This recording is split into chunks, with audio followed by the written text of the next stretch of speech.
Welcome again to Talk in Davos, here live from the World Economic Forum annual meeting. We have another really special guest. And our special guest is Mr. Adi Godrej, Chairman of the Godrej Group in India. Sir, welcome to the show. Thank you. How many times have you been to Davos so far? I've lost count, but I think around 25. Wow. Wow. And over the 25 years, how have you seen this event evolve? And how has India evolved over the years? Well, it's changed dramatically over these 25 years, the event here. The number of people attending is much, much higher. The Congress Center has changed. More hotels have come up in Davos, so it's a much bigger event than it used to be when I first started coming here. And India, of course, has evolved tremendously also in these years. I started coming here just after India had its major reforms in 1991. So from a very socialist economy, we became a more free enterprise economy, more global economy.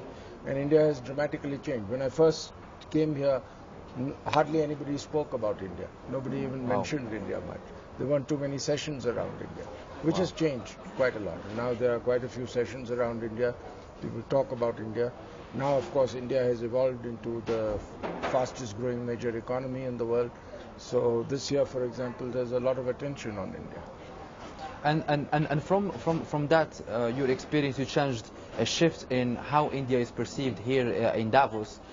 Can you tell us more about even the shift of the themes, or did you see any change since like 20 years, 10 years to now? Now this theme this year is about the fourth industrial revolution. Yes, well, the themes have changed quite a lot. The world is moving on tremendously. The world is changing tremendously. And the Davos themes have always reflected the latest changes. So I think the themes in Davos have always been in line with the changes the world is undergoing. You are one of the oldest business houses in India, and Godrej, everybody knows, with the logs, Synthol soap, and now you are reinventing your brand to this new age with technology and all those things. Could you talk a little bit about your reinvention? Yes, we are a 118-year-old group, and clearly we've evolved a lot over the years. And about 6-7 years ago, we did a lot of market research with our consumers. And we got feedback that many young consumers were saying, this is not our brand. It's our parents' brand, or some even our grandparents' brand.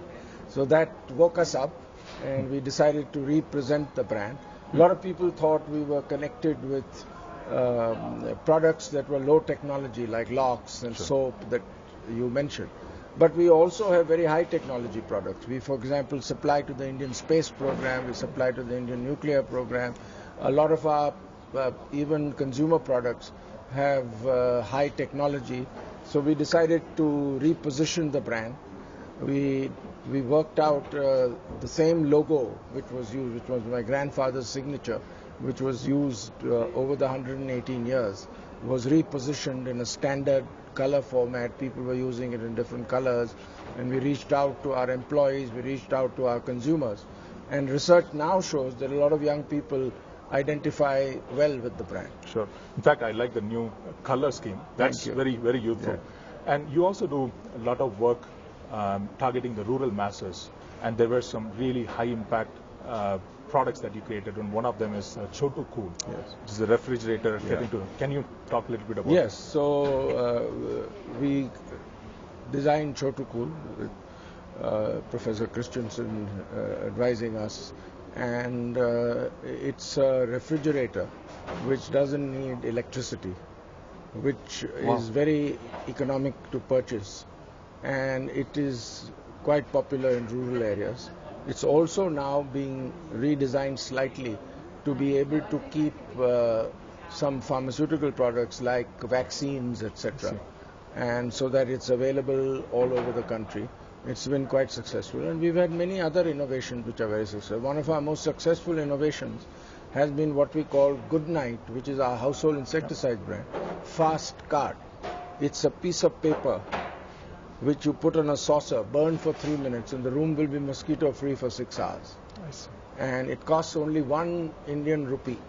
And last year we sold more than 1 billion pieces of Wow. this fast card. So there are many innovations. I'm just giving you a few examples because innovation, especially at the bottom of the pyramid, affordable products is what leads to success in India.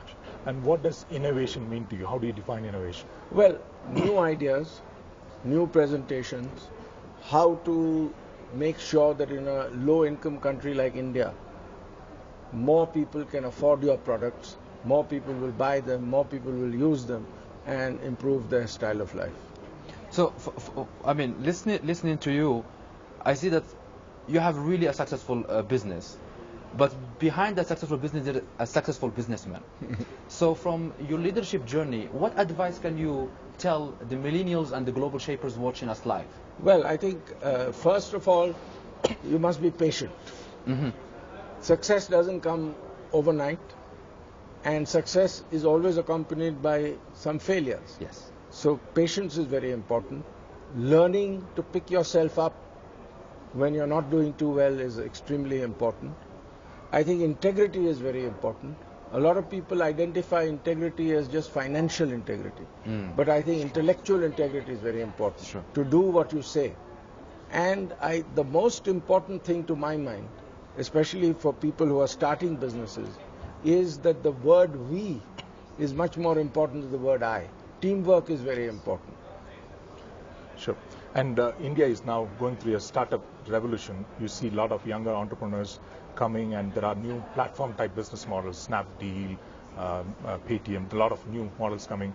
And how do you see this growing with this fourth industrial revolution? What are your hopes? What is your vision for India? I think this is a great thing.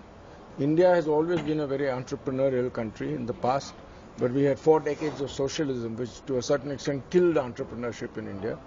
It's revived, and the present government is pushing it very strongly. And the young Indians have great ideas, great products, and instead of being job seekers, they're becoming job providers, which will be extremely valuable to the Indian economy. And I think they should be encouraged as best as possible, and I think our new government is doing that. Under your leadership of the group, more philanthropical work was included in your. Can you tell us more about that, please? Yes. So we do a lot of work in philanthropy and in corporate social responsibility. Okay. Philanthropy is from the family. So we have put 25% of the shareholding of our major company, which is a private company, and a holding company of other companies in our group, into a trust, which we call the Godrej Foundation, after my grandfather who founded the company.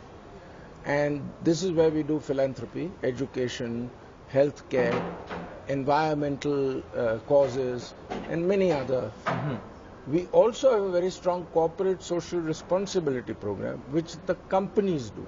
Okay. And in terms of helping social development in the country, in terms of helping people help themselves, and our 2, again, major areas where we concentrate. One is environment, how to create a better environment, and environmental friendly products of ours. For example, our real estate company, all the developments are rated for environment friendliness. We also do a lot in skilling and training. So our objective is till by 2020 to have trained 1 million youth, both men and women. And we have already completed about 250,000 of them being trained. Amazing. And which sector do you think is going to create the maximum number of jobs in the future? Oh, I think a country as large as India should be all sectors. Manufacturing is, of course, something which has to grow. Only 16% of the salience of our GDP is from manufacturing. India is planning to increase it to 25%. But services, agriculture, a country as large as India needs to see that it grows in all areas, does well in all areas. And even in manufacturing, when people ask me, what are the areas India should be doing, I think it should be all areas. Sure.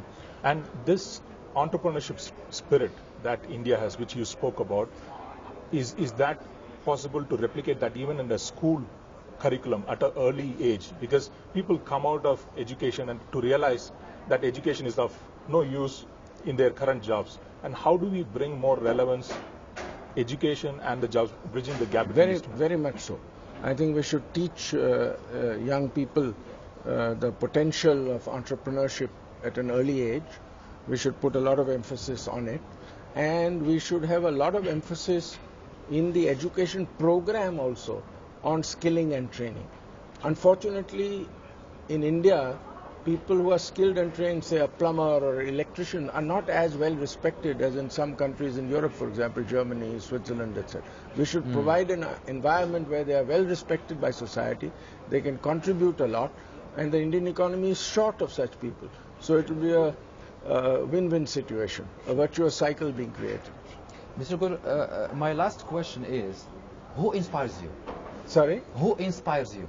Oh, a lot of people over the years. So I was inspired a lot originally by Mahatma Gandhi, who was the great leader who fought for our independence. Nelson Mandela has inspired me a lot.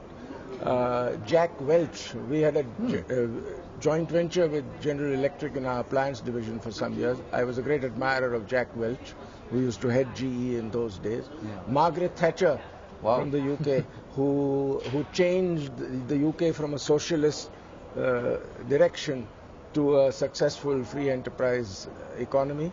So many people have inspired me, and I continue to be inspired by a lot of young, new people. Great. Mr. Godrej, thank you so much for making the time. Well, great we talking really appreciate to you. it. Thank you. Thank you. That was Mr. Godrej, Chairman of the Godrej Group India. Stay tuned. We have more guests coming to this show.